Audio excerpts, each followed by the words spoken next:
Okay, we're going to watch and listen as New Shepard goes through its final checks, gearing up for its 24th flight.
All right, we have a great view of New Shepard sitting out on the pad, getting ready for launch. Next up in our countdown, we're going to be watching for the bit checks. These are built-in tests to help us make sure that all of our systems are ready to go for flight. We've got great visuals here of New Shepard on the pad. We'll get great audio as well through those built-in tests. And as we see them, we'll call them out. Yeah, Eddie, the first thing we're going to be looking for is the aft fin checks. So if you look down there at the base of the booster, you can see those fins, those control surfaces that rotate to help direct the vehicle on ascent and descent. A little bit like sticking your hand out the window while your car is driving. The air pushes against the aerodynamic surface, helping to control the vehicle. There we go. We see the gantry pulling back. Now the booster is getting ready. We are used to seeing the gantry out there so we can do load-in of our astronauts, our payloads. Again, no humans on board today, but everything ready to go. We're watching for those aft fin checks. You'll watch them rotate at the base of the vehicle. And there they go, moving through the full envelope of motion there. Great built-in test.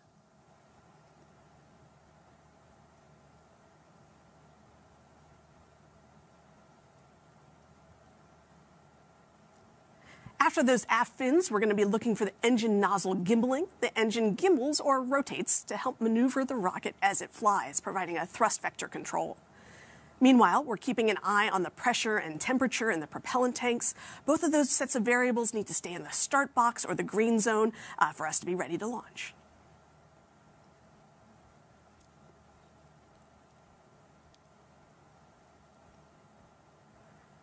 Okay, we are at T-minus 30 seconds. It is time to hand it off to Mission Control. Let's launch this rocket.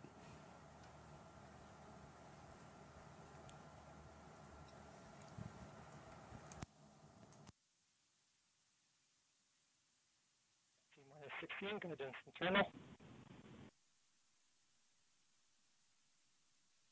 10, 9, 8, 7, 6, 5, 4.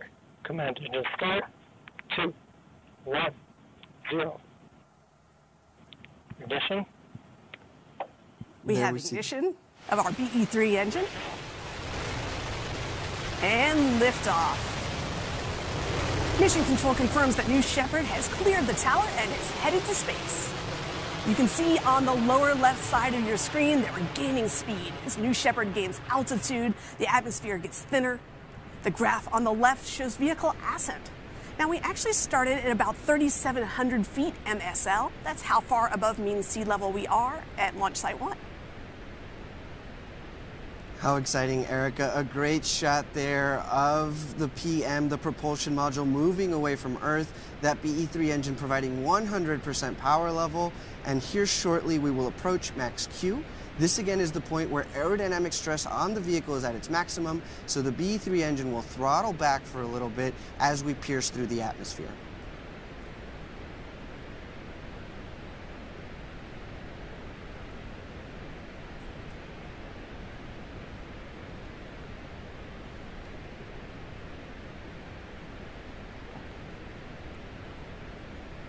Now that we've passed max Q, BE3 will begin to throttle back up to 100% power level.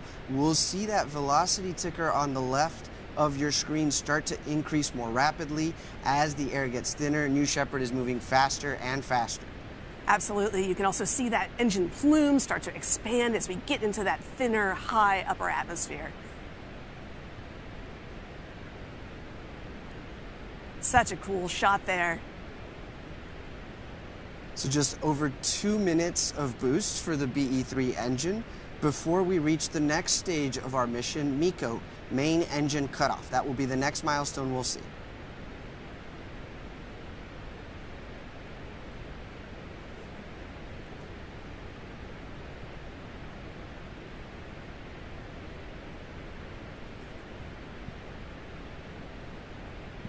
New Shepard continues to climb 145,000 feet.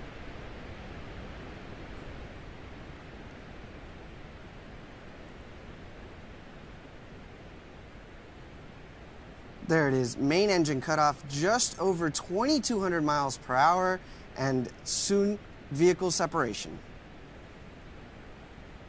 Always love seeing us coast through MECO.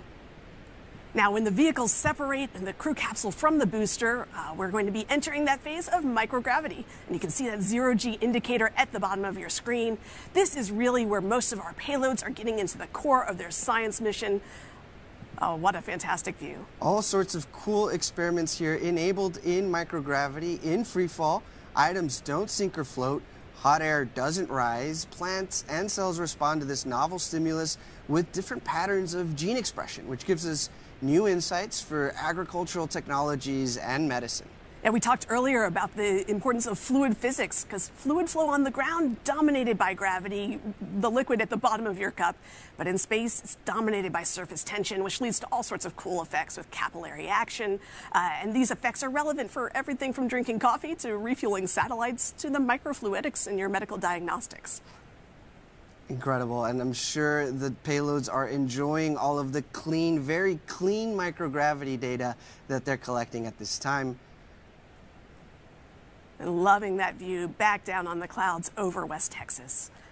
Now, if you watch that ticker on the lower left corner, you see we are slowly counting down in our velocity to zero. That's the vertical velocity of the system. And when we reach zero, that's when we've reached apogee.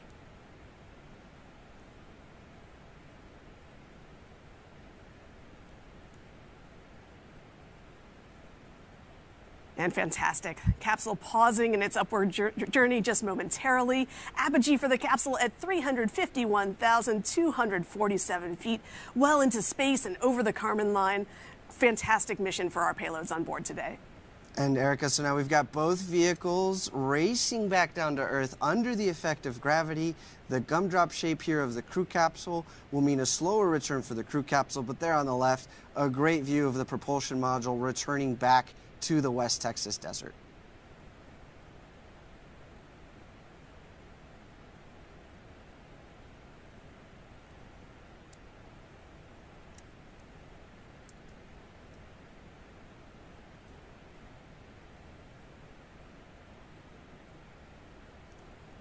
So as we come back down and the atmosphere begins to get thicker again, we start to have the ability to use our aerodynamic control surfaces. What you'll be seeing next is the air brakes deploying. This is a critical step in slowing the vehicle down, increasing the surface area, just like a badminton shuttlecock or something that's helping you to come down through the upper atmosphere. We're going to see that the velocity starts to decrease with those air brakes out. In fact, the drag brakes should cut the velocity in about half. So we'll be looking for that, picking up, hopefully with the cameras, the long-range cameras, and seeing those drag brakes deploy as the propulsion module cuts through the atmosphere.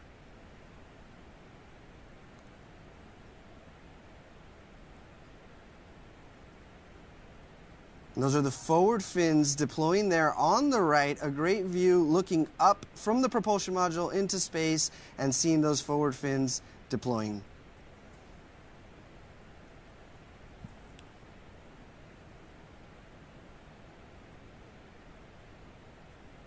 You can see the capsule passing by just there on the right-hand screen. well above the booster at this altitude. What a great video shot. I love seeing this. Those are our experiments, our customers today getting their microgravity data in.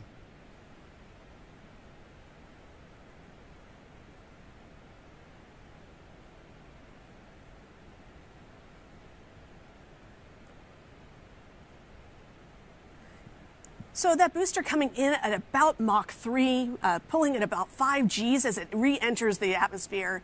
So we're going to be seeing that velocity decrease rapidly at this point. And this is one of my favorite parts of observing a mission from West Texas. Those are the drag brakes. There they are deployed. And we see those aft fins steering the booster over the landing pad. Yeah, if you're in West Texas, you may be hearing a sonic boom coming up here as we break through the sound barrier. BE-3 engine relight, just 2,000 feet to go before the landing pad. Landing gear deploying. Love that shot. I can't tell you how many people have told us they thought that this looks like CGI, but indeed one of these most beautiful shots in the West Texas desert. And we have booster touchdown. Congratulations, new Shepard propulsion module and the BE-3 engine for providing just the right feathered thrust to come in for the nice hovering land. And again, that's the 9th flight for this booster, really showing the operational reusability of this system and how many times we can get back to space. Well, Erica, we've just safely landed the booster. Now we're about to watch the crew capsule make its final descent back to the West Texas desert. In parallel, the team will vent the propellants, any remaining propellants, from the propulsion module and begin safe recovery operations so that we can prepare it for its next mission.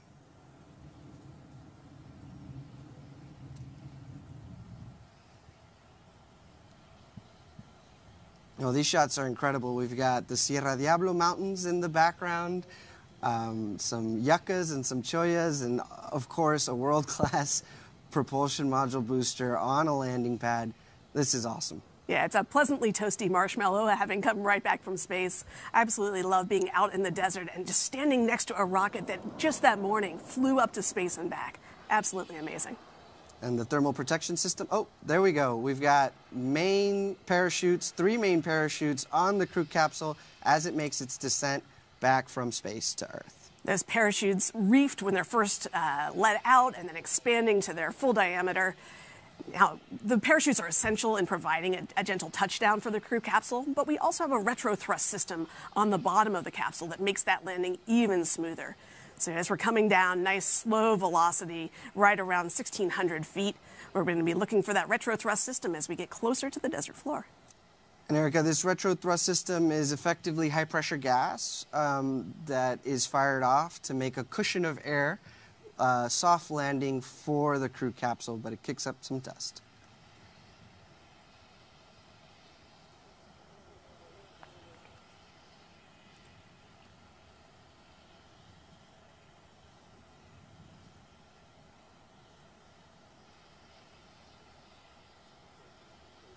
Such gorgeous scenery, such a gorgeous crew capsule, and again, those parachutes doing their job, taking us down to just about 15 miles per hour. The retro thrust system will take us down to just 1 or 2 miles an hour as we get down to the base of the desert floor.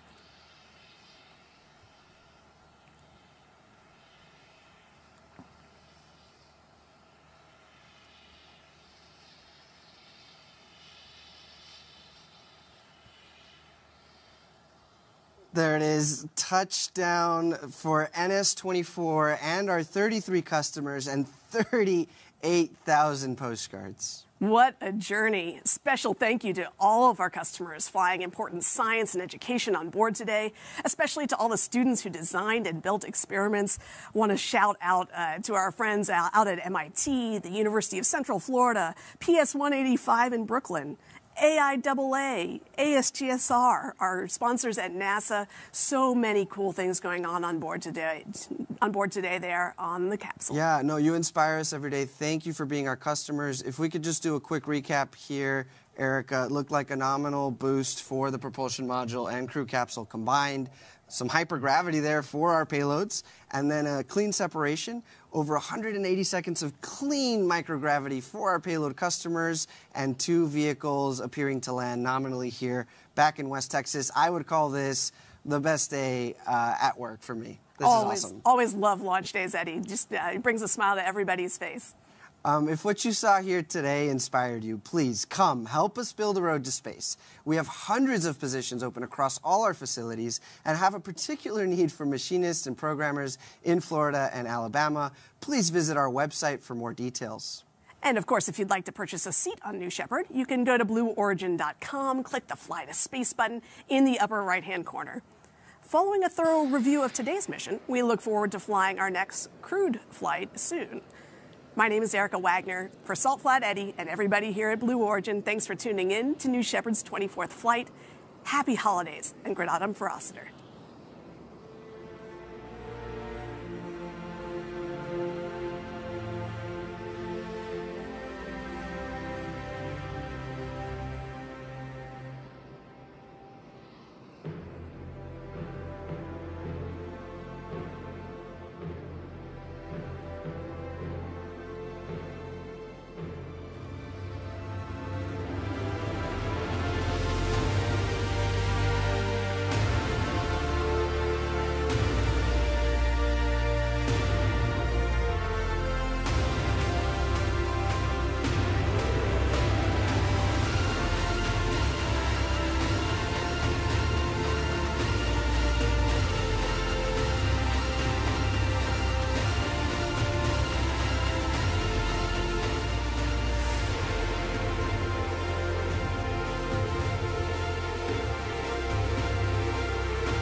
Have you ever dreamed of going to space and gazing back on Earth through some of the largest windows that have ever flown in space? We certainly have. T-minus 10, 9. A once-in-a-lifetime journey is closer than you think. It's your time to join the new generation of astronauts.